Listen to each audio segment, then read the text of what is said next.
Hey everybody, welcome back to this video.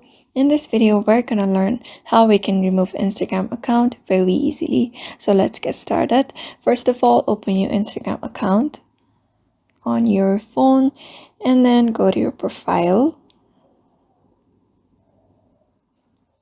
Here, go to your settings by tapping at the menu at the top right. Then here, go to your account settings at the very first option.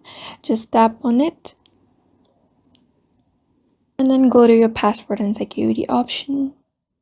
Here you can see security checks where you are logged in, your login alerts. So what you need to do is tap on the very first option where it says where you are logged in. Just tap on it. And you can see the only device I have been logged in right now is my desk phone. But if you are logged in more than this device, then it will show you a list of the devices that you're connected to.